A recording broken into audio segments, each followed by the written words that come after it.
Revelações da ciência sobre os mistérios da vida.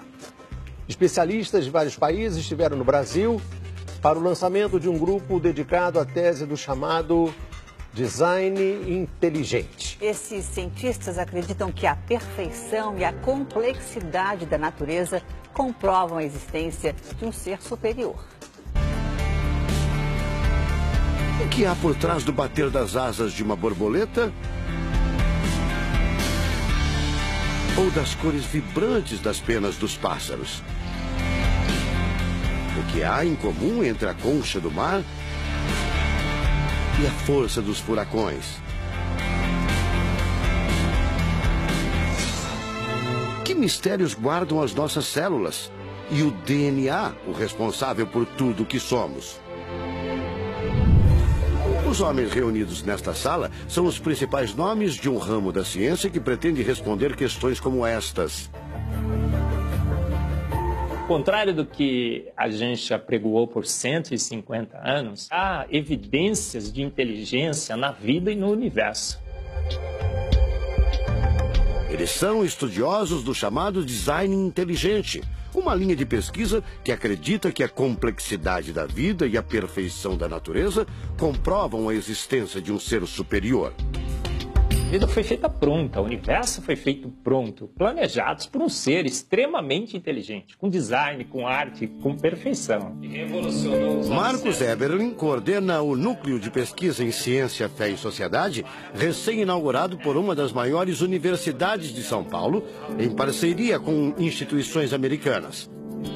Outro defensor do design inteligente é o doutor em bioquímica e professor americano Michael Behe.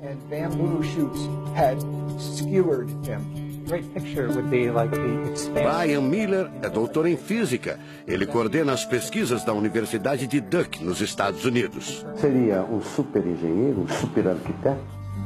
Você pode dizer isso, responde o físico. Um arquiteto que tinha a vida em mente, um criador que fez a vida deliberadamente. Also, when you look at life itself, não é de hoje que os cientistas procuram pistas deste arquiteto da vida. Galileu Galilei, o célebre físico e astrônomo italiano, disse há mais de 400 anos que a matemática é o alfabeto com o qual Deus escreveu o universo. A matemática se dedica a provar que tudo no universo segue uma lógica. Mas foi ainda antes, na Idade Média, que outro italiano, Leonardo Fibonacci, decifrou parte deste alfabeto. Ele descobriu um padrão numérico que se repete em quase tudo na natureza. Em homenagem a ele, o padrão passou a ser conhecido como sequência de Fibonacci, uma sequência lógica de números que pode ser expressa em formas geométricas.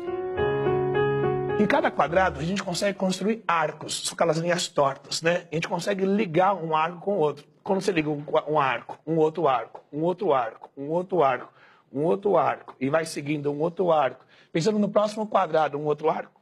Essa aqui é uma figura que é uma espiral, chamada espiral de Fibonacci. E essa espiral aparece em diversos lugares do nosso cotidiano.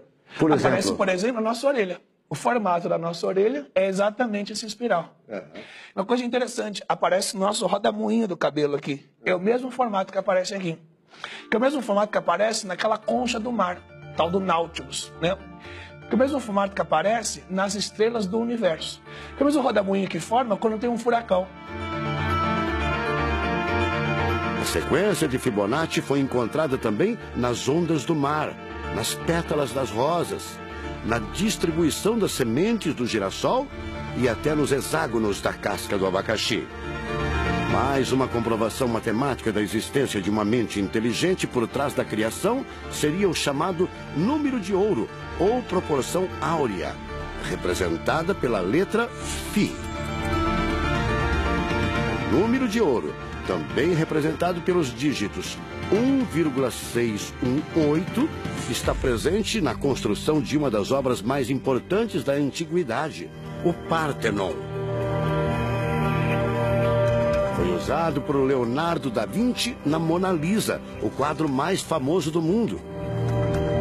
Essa regra do número áureo, ela vem, né, aparece no Fibonacci e aplica um monte de situações. E é legal que os gregos percebiam isso, eles associavam isso muito com a ideia de perfeição.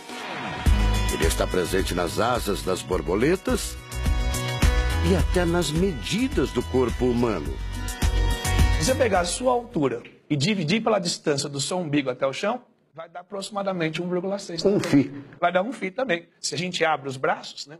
Calcula a distância da ponta de um dedo até a ponta do outro dedo. Então vai ser desse dedo maior aqui, no dedo médio, até chegar ao dedo médio.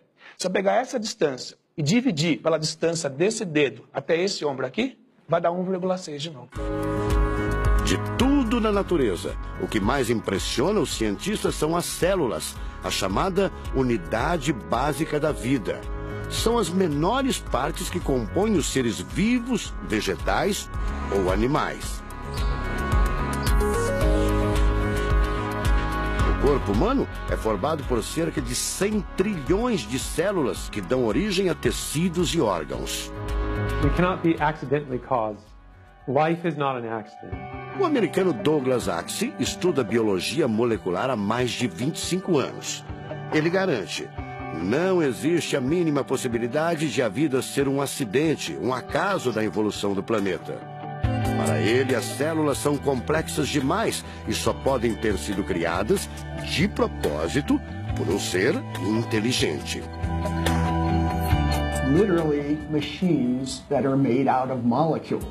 Dr. Michael Behe concorda. Ele compara a célula a uma fábrica repleta de máquinas e veículos. Ela produz e troca com as células vizinhas os elementos fundamentais à vida. Tudo coordenado por uma espécie de computador central, o chamado DNA. Você já deve ter ouvido falar dele. O DNA é um conjunto de informações genéticas que definem as características dos seres vivos. Entre os humanos é o DNA que informa o sexo, a cor da pele e do cabelo e o formato do rosto, entre outras coisas. São 6 bilhões de informações condensadas numa estrutura microscópica extremamente eficiente. O presidente da Sociedade Brasileira do Design Inteligente considera o DNA o mais avançado código de que se tem notícia. A gente tem a molécula de DNA como um modelo. Por quê? Porque quando a gente descobriu essa molécula, a gente viu que era uma molécula fantástica, maravilhosa. E ali evidências e mais evidências de que uma mente inteligente projetou a vida. Porque é o software da vida. E esse software tem o quê? Tem ali um código. E a gente sabe que códigos emanam de mentes inteligentes.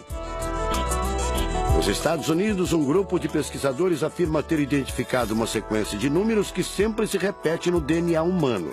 Seria uma espécie de assinatura de Deus, segundo o engenheiro da computação Greg Braden. So now we have a definition.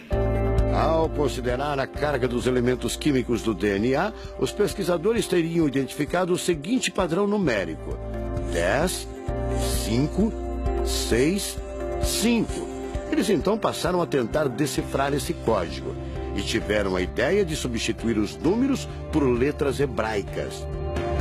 Em hebraico, a língua oficial de Israel e que aparece na Bíblia, os números são representados por letras, como explica essa professora israelense.